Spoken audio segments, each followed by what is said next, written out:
Welcome to episode 2 of season 2 of Dropping Pebbles in the Pond. And today we're exploring the topic of playing to introvert strengths. Now, disclaimer right at the start, if we're a couple of minutes late starting, let me explain why that is. We had some tech gremlins today, and if any of you have been using tech over the last few days, you'll know that they've been around aplenty. So, myself, some of my backstage team, and my guest have been playing to our strengths in the last 15 minutes or so, staying calm as possible, just being kind of measured about what we're doing rather than rising into panic. Anyway, we're live, fingers crossed, on a variety of different platforms. So whether you're watching on Facebook or LinkedIn or YouTube, and whether you're watching live or watching the recording, welcome to this episode of Dropping Pebbles in the Pond. As usual, I invite you to settle in, grab a brew or your favorite tipple. And I've just got water here. That's my favorite tipple at the moment. And I suggest you grab a notebook because I have some questions that I want you to reflect on. But the very special guest that I have joining me a little later on is going to share some stuff that I'm pretty sure you're going to want to take some notes on. I'll also be asking you to share your thoughts about this episode. And just for your information, it's far easier for us to see your comments in real time if you join through YouTube. And so therefore, we can almost be in conversation with you. With some of the other platforms, that's not quite so easy. So I strongly suggest that if you can, that you join through YouTube. But do you know what? It's absolutely fine. Now, I'm always interested to know where you're joining from. And I know we had quite a few guests who were saying that they were attending, but that doesn't always mean they're attending live. We know that. So as it shows on the screen right now, let us know where you're joining from. Or as my dear friend Mary Alice says, let us know where your feet are currently hitting the ground. I always think that's such a lovely way of putting it. It's not unusual for us to have viewers across at least 4 continents. So let's see if we can match that tonight. So as ever, I am being, as I've already mentioned, supported or held together, as I often think of it, behind the scenes by my brilliant team. And they're going to share the comments and questions as they become relevant, because I don't always remember to look. I'm so busy trying to kind of think about what it is I'm saying next that I'm not particularly good at multitasking, but apparently none of us are particularly good at multitasking, so that's fine.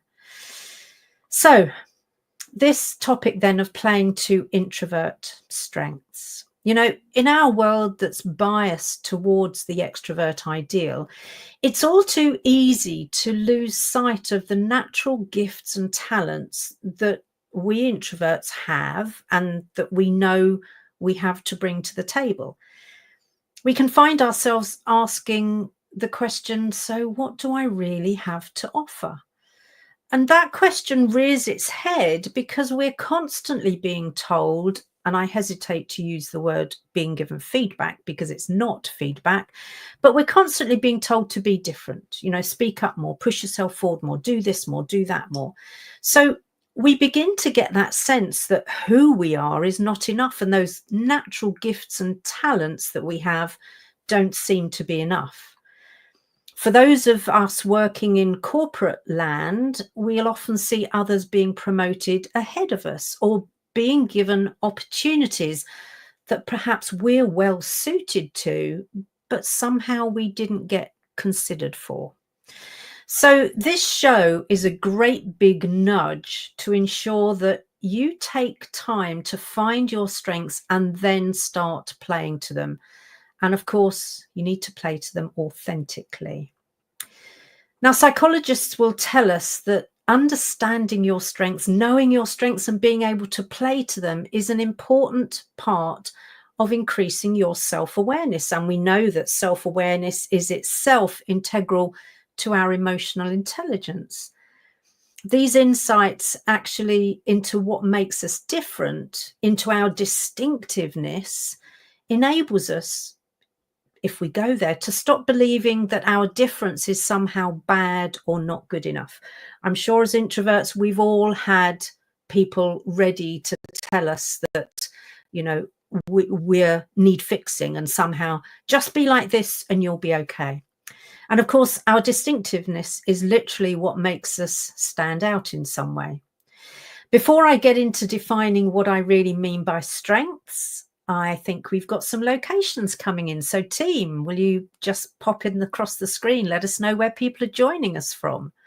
So Shelley, you found your way here. That's brilliant. So from the garden, chilly garden of England, gosh, down in Kent. And I managed to get a hug or two with Shelley today. So that's brilliant. High-tech mother. Oh, almost midnight. I am always so grateful that you choose to join us at what is a pretty unsociable hour for you, high-tech mother. So thank you.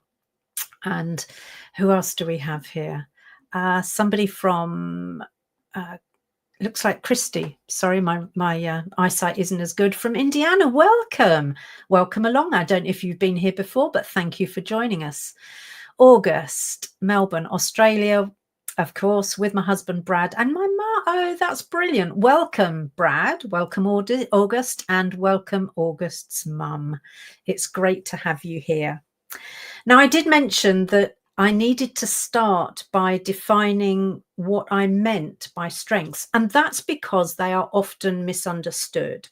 So I spent 19 years working in corporate, where we would go through the process of once or twice a year, my boss sitting me down and telling me what my strengths are, and then kind of pushing them to one side so that I could work at my weaknesses. But actually, when that happens, all we're hearing is some kind of commentary on our competence. That's not about what our strengths are, because a strength is actually something that strengthens us. And it's something that we do to a consistently high standard over a long period of time. And the reason we can do that is because it resources us in some way. It gives us strength. And of course, because it gives us energy, that's how we come to realize that it strengthens us. And the reason that it's not just about what we're good at is because if I'm going to do it to a consistently high standard over a long period of time, I need to enjoy that as well. Because things that I'm good at, I have to be in the right mood to do them well. So there's lots of things I'm good at, but if I'm not in quite the right mood, it'll be a bit hit and miss. Whereas if it's something I'm good at and I love doing, now we're talking about a strength. So it's an intersect of those two, the things I love doing and the things that I'm good at. So that's my definition of a strength. And you know that I help my clients identify their strengths, either in one-to-one coaching or in my group programs.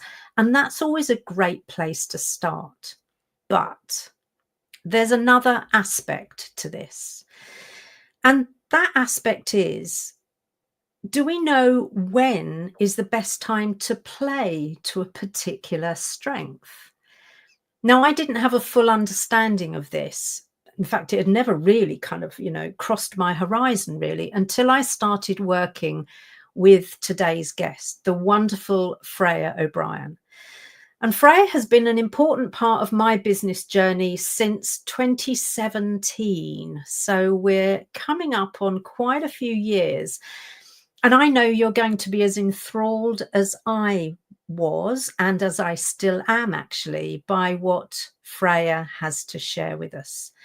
So Frea, welcome. Please tell us a little bit about yourself. Oh, thanks, Joanna. Thank you for having me on today. Yes, I suppose I'm fortunate to do what I love. I've been a professional numerologist for the past 10 years, and before that, it was a hobby, and a hobby purely born out of just an innate curiosity about people and what motivates them and why they do what they do and their challenges and the highs and the lows. And yeah, just hearing people's stories. But I was reminded as I was listening to you speaking about how I came to numerology, and it's actually from a pain point of not playing to my strengths when I worked in the city in my early 20s in the banking environment, and experiencing a pain point of burnout, actually, to thinking this isn't working. I need to discover something where I'm feeling full of energy and I love what I'm doing. And that's how I came across numerology and subsequently strengths from a place of, this is painful. There's got to be a better way to do things around here. Yeah, I completely understand. And what's really quite shocking to me is to hear you talk about the fact that you hit burnout as early as maybe your 20s, but having also worked with people in the city, I know how common that is, scarily, which is worrying. Yeah. So we're just going to have a conversation that clearly I want to start with. How and when did you identify your strengths? Because it's taken me a long time. And in your introduction there, what you talked about was the fact that you realized you weren't playing to them. So how and when did you identify your strengths? Yes, yeah. And again, when I was listening to you opening, and I was just taken back to working in the city, banking environment, tough environment, mergers and acquisitions, go, go, go. Very demanding in terms of performance and assertion and getting yourself out there and being better than your peers. It's a highly competitive, aggressive environment. And I remember the book that was recommended to me, read this book and you will thrive in this environment. And it was actually called The Art of War. So that gives you an indication of that kind of what was expected of you to learn. This is a battlefield, and he who shouts loudest wins, and that kind of environment. And I think after about 5 years of that kind of style of connecting and communicating, and never actually really thinking about the customer, just about myself and getting to the top. And also balanced with, not really balanced, with especially in the UK, quite a drinking culture. It would be lunch with your clients, lunch with your peers, afterwards going out and networking. So, crikey, I'm not surprised I burnt out after about 5 years of that environment. So it was another book that I discovered that really opened a new way, a better way of doing things. I remember being in Liverpool Street Station in the bookshop there and discovering a book by Titania called Zillions. And that was about numerology and discover your life path and what you were born to do. And I remember discovering that I was a life path number 11, which actually shed light on you will thrive, discovering spiritual wisdom, spiritual teaching, innovation, and being in the realm of ideas and concepts. And it was so different to where I was having to, in sort of mergers and acquisitions, and let's pull this apart and let's rebuild this, and go, go, go. But yeah, opposite. But I knew in my gut then that, yeah, that's me. I'm so in the wrong environment, because this feels more me. Conceptual thinking, meaning of life, potential, pushing forward the frontiers from a place of research and playing around with concepts. Yeah. So it felt more me. But then my journey to start to work with that and identify and reconcile my own strengths actually then came through engagement with friends, in terms of, let's work out your life path number, and let's discover what you're here to do. And I think the joy of that discovery and just witnessing other people have that epiphany moment and reinforced my own sense of, geez, maybe this is a path for me. So yes, that's how I became interested in numerology. Yeah, interesting. And obviously, we know you're an introvert from the quiz. You're a blend, you're a social. I think it was social, Mm-hmm. open, and there was another one from memory. Yeah, And so, engaging. yeah, exactly. Of course, you're engaging. Of course, you're engaging. And so that whole kind of research and conceptual stuff really enables you to kind of play to some of your introvert strengths as well. But what I've always been intrigued about is your somewhat traditional background, because a master's degree in economics, for instance, and Yeah, numerology seem yeah, like they couldn't be further apart in some yeah, ways. So I yeah, wonder kind of how you rationalize those. yeah. I think with hindsight now, I can rationalize it because part of my journey was sort of discovering what lights me up and exploring a little bit more and then testing it out with people. But now when I look back on it, I can see that from an early age, probably from around about 11, I really enjoyed maths. I just got a tremendous sense of satisfaction from figuring things out, things adding up, ordering, equations, and I just enjoyed it. And I actually enjoyed a little bit of the competitiveness as well. I always remember it was me and Shayanthan Pathmahana. We were always vying for that top spot in maths, and he subsequently went off to Cambridge University, and and he really pursued sort of the quantum mechanics side of it. But I loved the calculation. And then I think when I studied economics and then industrial relations, I liked how you could apply numbers to inform you about business development. What makes sense? What's happening on the bottom line? We need to think of some solutions here. How can we improve profitability? What can we develop? Let's look at this simplified accounts page to really get an instant feel of what's going well in the business, what needs improvement, what needs letting go of. So I liked that. And that's really why I was involved in working in the city and in that mergers and acquisitions. So where's the potential? But on paper, and there was no connection really with customer and people. It was two-dimensional. And I think, and so it wasn't soul fulfilling for me. When I Right. think discovering the numerology really signifies that journey from working with numbers as a language, moving from calculation, application, and then inspiration. How can we use numbers to shed light on our true potential and then be inspired and then rise up to meet that potential? Oh, I love that. So the three were calculation, inspiration, and so calculation. So let's figure things out. Application. right. They're Yeah. working out the knowledge and how we can apply this insight for business development in particular. That's my background. So calculation, application, and then inspiration, which is the joy of connecting and engaging one-to-one with people and that curiosity and what's your potential? And that's the thing. I'm going to ask them to share some comments in a moment, because we got some comments coming in about kind of, shifting careers and things. But when you said about, when you were doing the mergers and acquisitions, having to think about where's the potential, and immediately I thought, yeah, but what about the potential in people? And of course, that's the bit that you then came round to. Yeah, exactly. So in a moment, we'll hear from you about how you help clients like me play to our strengths at the best time. But let's have some of those comments coming in at the moment, if you would please, team, about career shifts, etc.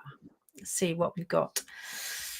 Career shift for your growth. Yeah, absolutely. Brad is an introvert in our community, and August, his husband, is one of the best introvert advocates and allies that I know of, Freya. So just to give you a bit of background there.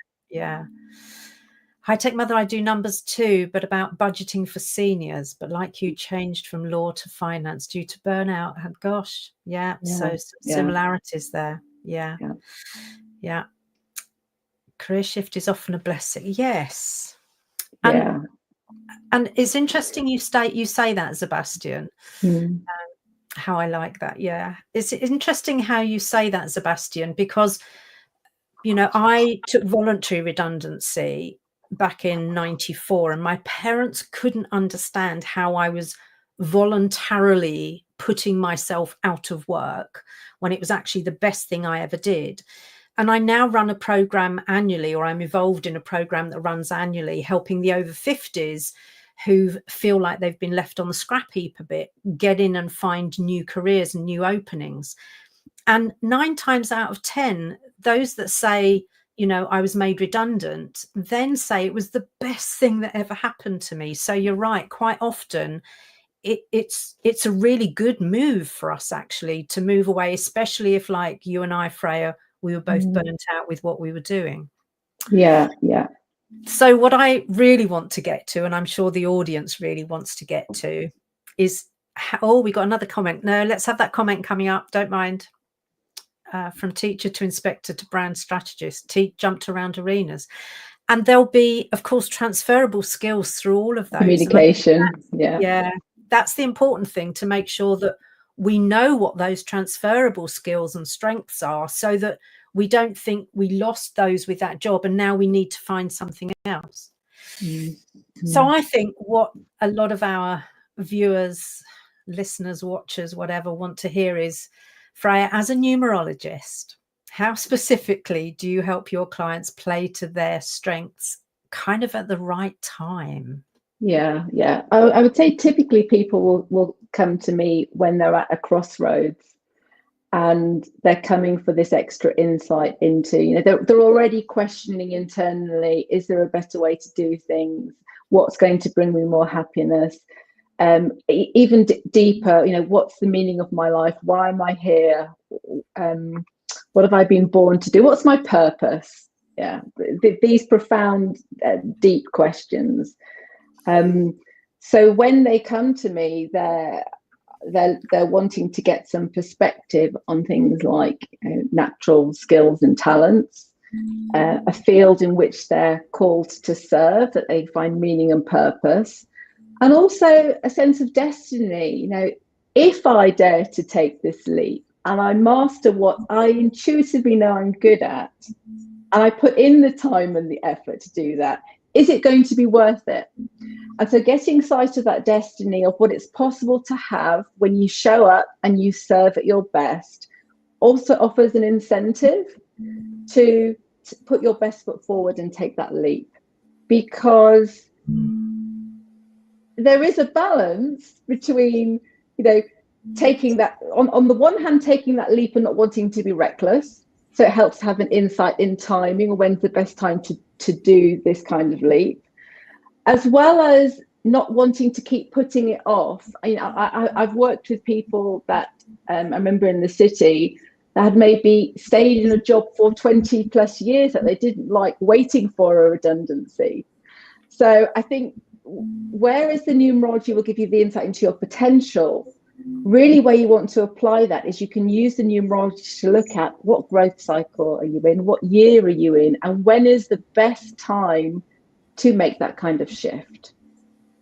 That's how I came upon it myself. And that's certainly where you've helped me massively, in terms of helping me understand where I am in the overall cycle and in particular moments.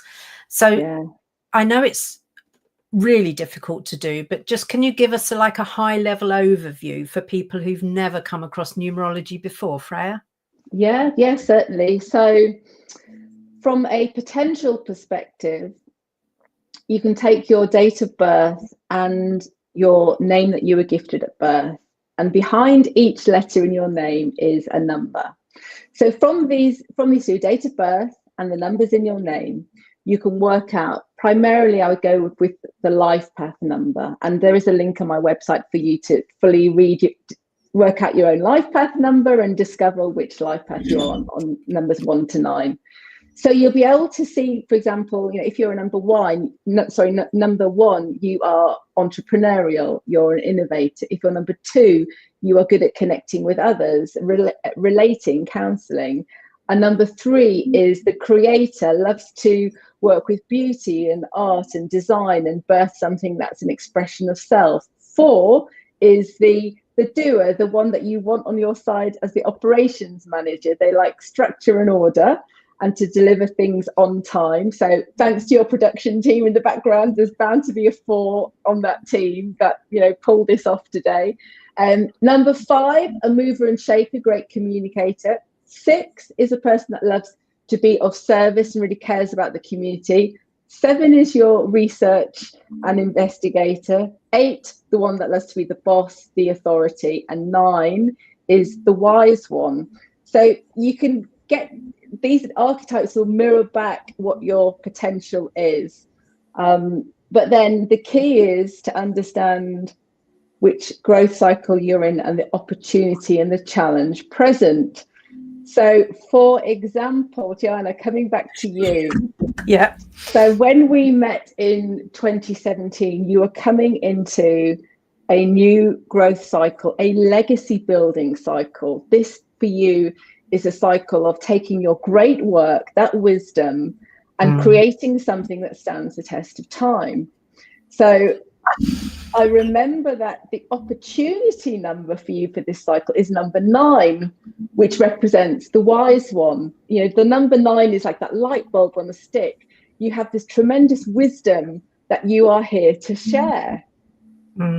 But the challenge, in order to untap that opportunity where you get to do what you love, sharing the wisdom, untapping this bounty, really making a humanitarian difference, you've got to meet the challenge number, which for you is the number 1. And the 1 is you've got to dare to be the one that takes center stage and in the spotlight sharing this wisdom, which is couldn't be more horrifying for an introvert at some point. That's where the fulfillment is. So the daring do, and a tremendous daring do. So, and here we are on the channel. Absolutely. And you're right. I was coming into that year 1 and I'm now in my year 7. Yeah. So we've worked together through that whole kind of cycle in a way.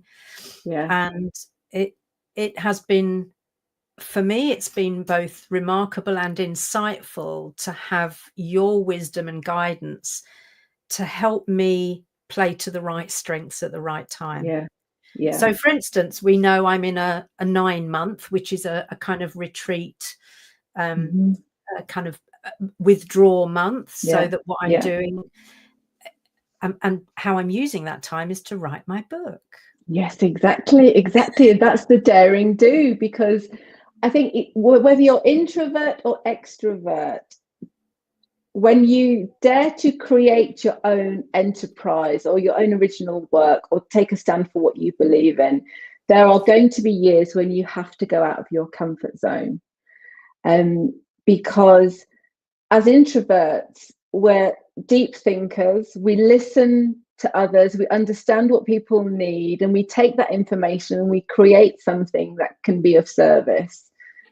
But in order to really spread our wings and take our great work to many, we have to be out. We actually do have to go out there, and we do have to network, and we do have to stand on the stage, and we do have to write our publications and go on book tours, and we have to engage with a lot of people. So I think, and you have to for the growth.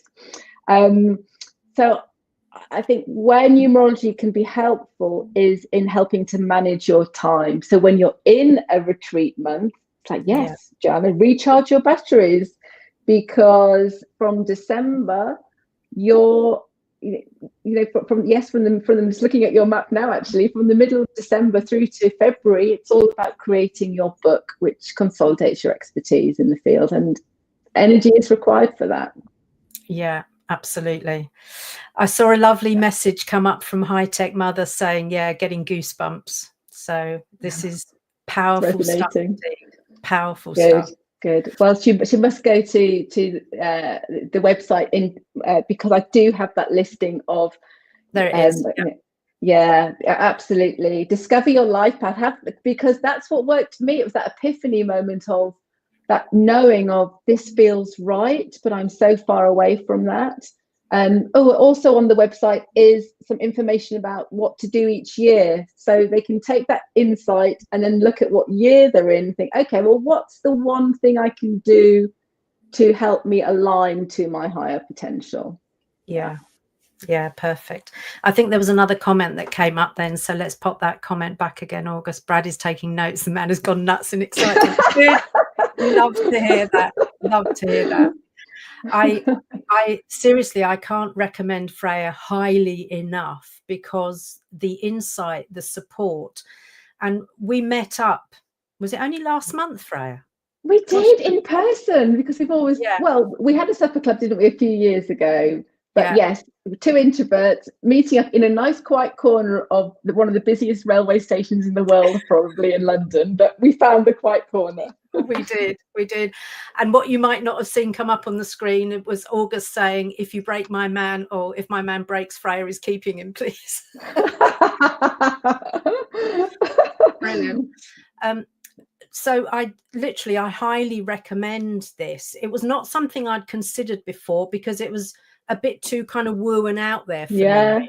Yeah. But once I understood it, and once I heard your explanation and how it all made perfect sense to me, and I think the other thing it did for me was and you mentioned this right at the start, in that it took that intuitive knowing and had me go, oh, now that makes sense. Yeah.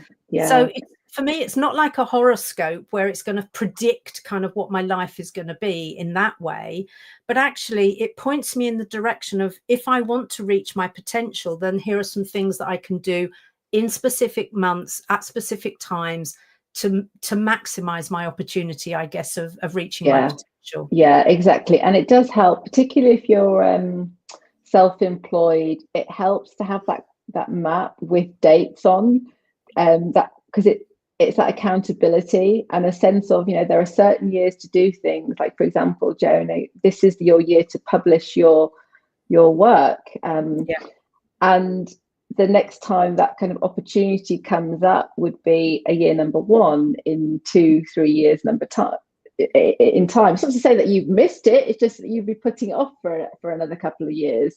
So I think having that sort of map with key deadlines just helps you make decisions. We all have this free will, and it's like, oh, well, if I didn't do it, how am I going to feel? Or shall I lean in and over the next 3 months just go for it because of what could unfold after that? It's all about gathering information which helps us take the decision and take responsibility for our fulfillment, take action, really. Fabulous. There's a question on the screen at the moment from High Tech Mother. If you can see that, Freya, can you? Oh, yes. Do people find it scary to know good and tough dates? How do you help them focus on the opportunity? Okay, good and tough dates. Each year there is a specific growth opportunity. So as I mentioned, a year number 7 would be, go for that date to publish your work, which consolidates your position as the expert. In year 8, it would be the harvest year. You've done 7 years of dedication to your craft. You've made a difference through service. So 8 would be open to receive the bounty, the harvest, be open to receiving reward and recognition. So just translating good and tough dates. I wouldn't define them as that. I think it's more about, okay, when is the date where I need to take action by, or put myself out there, or retreat. It's about following those guidelines. It's a bit like a farmer's almanac. There are times to sow the seeds of your vision, And there are times to plough the field and put in the graft to, you know, get the ground ready. And then there are times to maintain, and then there are times to harvest, and then there are times to just celebrate the bounty. So I think if we can follow it in that kind of rhythm, and then you can get into a flow of, because that's what it is across the 9 years. It's a push and then a consolidate and ease route, a push and a consolidate and ease. So you've got a nice rhythm. Whereas in corporate world, I remember it was grow, grow, grow, grow, grow, grow, and then someone would burn out and then bring in more people. Or, you know, or there'd be profitability challenges or reputational challenges. But we see it in nature, we see it with the cycles around us. We're in autumn now, it's a time to retreat. So that's what numerology offers, a nice balance between managing your energy to get out of comfort zone and do something, particularly introverts, speaking up, networking. Some people love that. I work with many clients that absolutely love that. Whereas some others really enjoy the tending and serving one-to-one behind the scenes. So yeah, it's just a recognition that there are going to be some elements of your journey which you absolutely love, and then there are other elements which you feel challenged by and they feel a bit scary. But you know, when you're on the right track, it just feels fulfilling, and this is what it is to be alive. So beautifully put, because you're absolutely right. The things you've shared with me about, you know, when it's the right time to do things, and it has been working right at the outer edge of my comfort zone into that kind of really into my learning edge, not out there in fear, I have to say, and anxiety, but right at my learning edge. And yet it's always felt like, yes, I know I'm at my learning edge, but it's the right thing to do right now. So I've always had that kind of certainty, that security about it, really. There's a comment that's come in from Robert on LinkedIn, Robert Rupp, who says introverts have unique strengths that deserve recognition. Absolutely they do, Robert. I couldn't agree with you more. Observation and empathy can be powerful tools for positive change. Yes, they can. So I hope you're enjoying hearing what you're hearing from Freya here today, Robert. So yeah. Now, I'm looking at the time, and I guess we could go on for a whole lot longer, Freya, but we've come to that moment in the show. It's not called dropping pebbles in the pond for nothing. So every show I have a pebble that I kind of symbolically drop. And the pebble, because as I drop the pebble,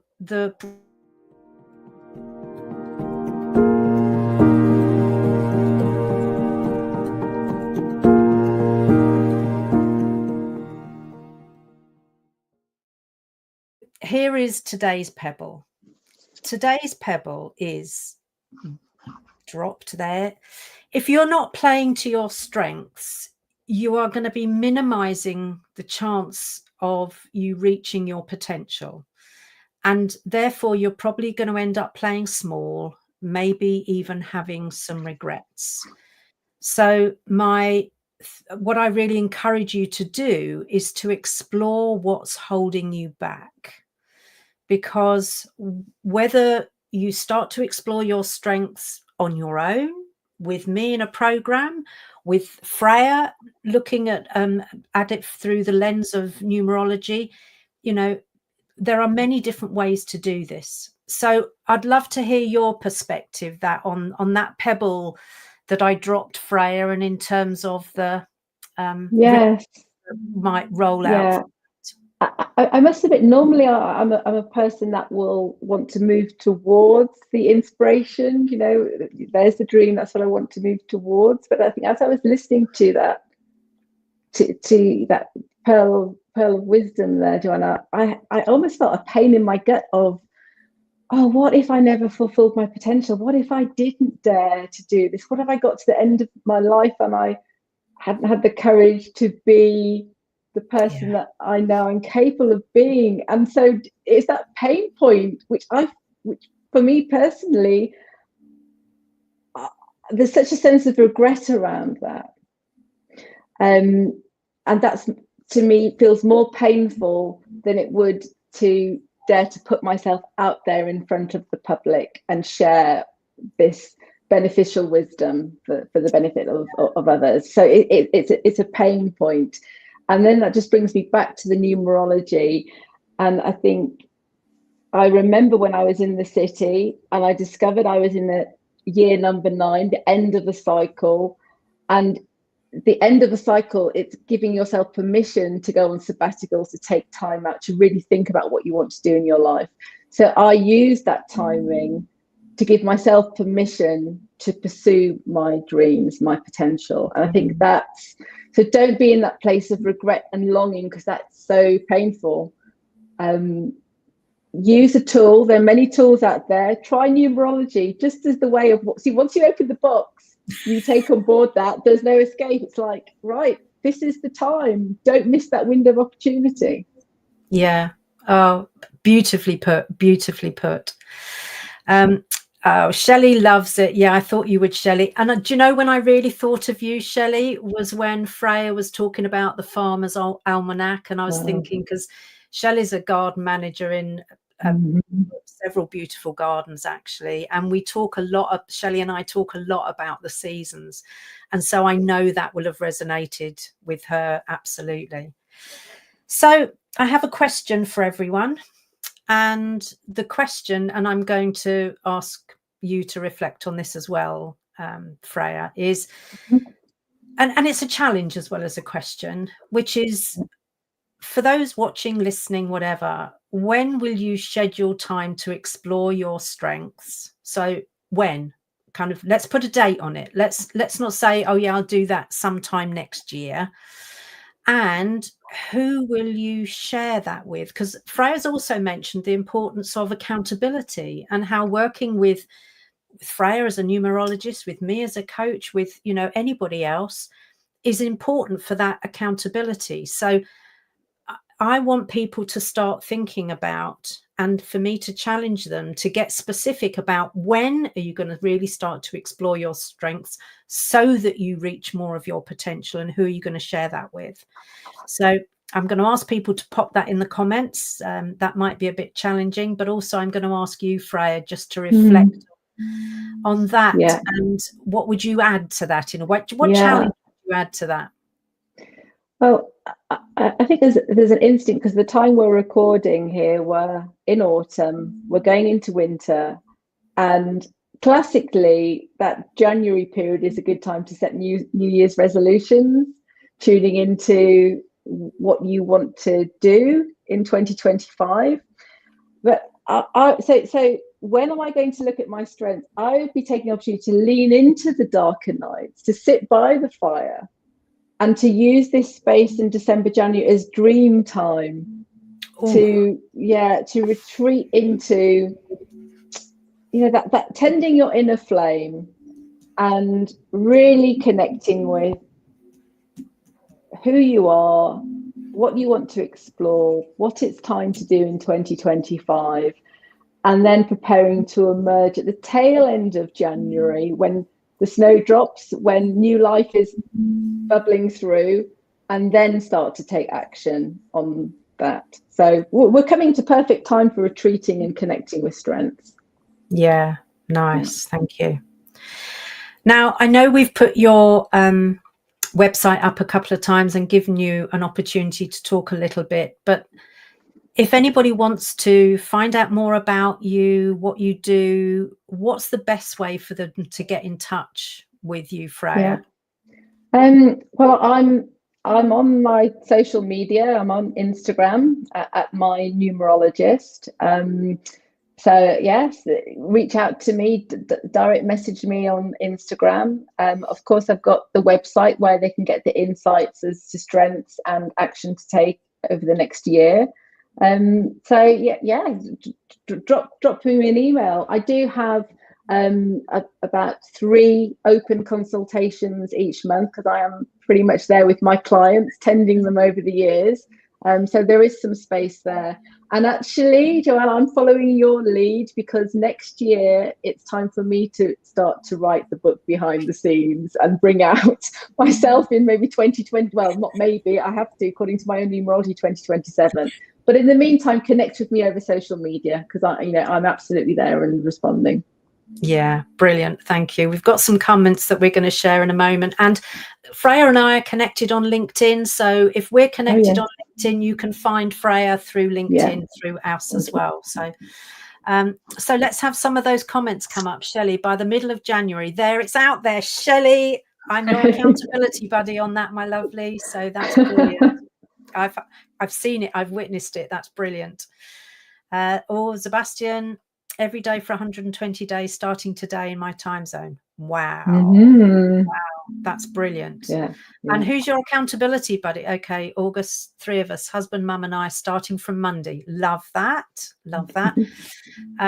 Sebastian, as yours was 120 days, who are you sharing that with? Do you have, I know you have more of an intentionality buddy than an accountability buddy, but I guess you've got someone you're sharing that with, have you? He's gone quiet on me now. I'm pretty sure, though. Yeah, okay. But I know you've got someone, right? That's the main thing. Okay, brilliant. So thank you so much, Freya. I know we could have carried on for an awful lot longer. And in fact, there may be some more questions coming in. So I'm just going to kind of wrap up what I think we've covered in some of today's show. Although, as I say, we really could go on for quite a while. So don't leave, stay here with us. Yeah. And just while I kind of pull things together for a moment. So the magic of what Freya's shared with us is the fact that when we have that intuitive knowing, we need to find a way of almost kind of validating that in the way that Freya did through numerology. And, however you do that, it's important, because when we're young, the only thing we have is that intuitive gut feel. And then as soon as we enter the education system, we're taken into our heads and everything becomes about kind of thinking and rationalizing. But we need to bring that intuitive knowing back into our decision making and how we live our lives. And Freya also mentioned the importance of, even though in kind of mergers and acquisitions, it's about where's the potential, but actually as humans, where's our potential?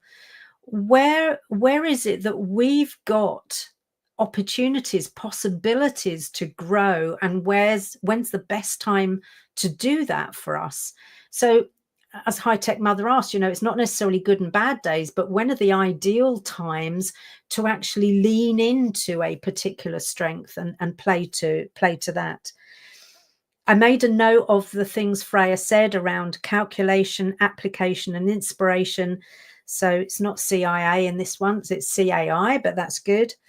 And she's given you some links in terms of how to start how to start understanding more about perhaps your own life path, your own journey.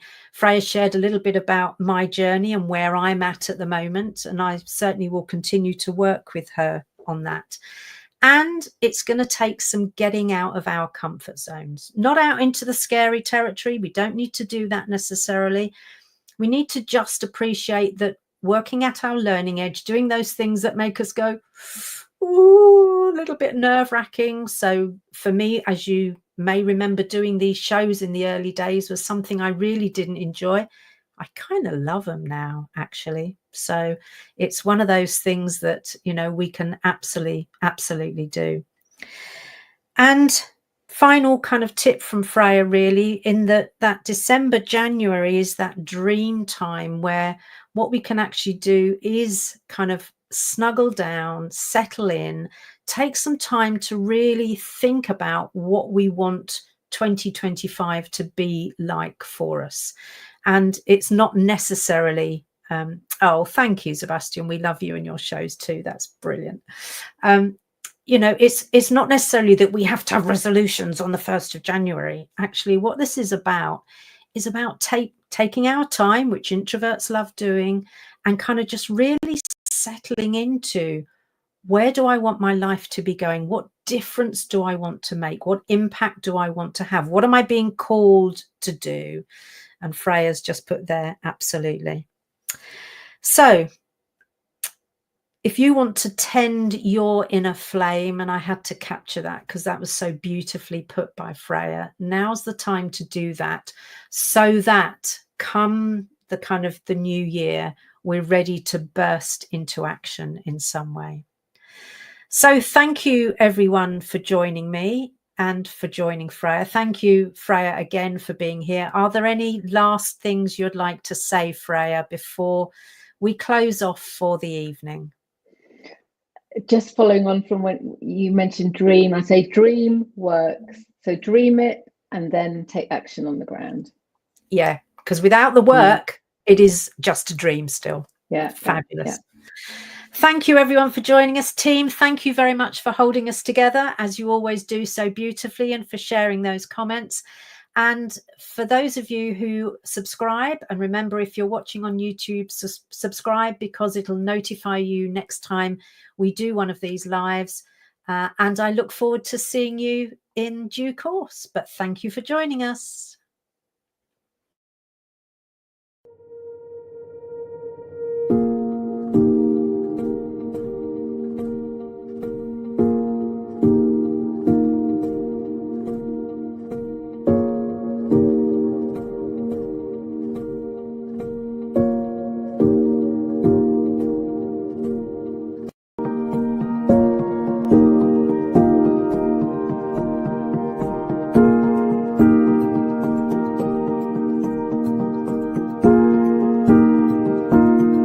How we're feeling, but it's something that we have more control over perhaps than we imagine.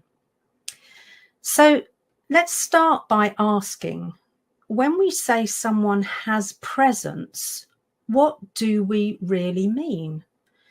Is it charisma?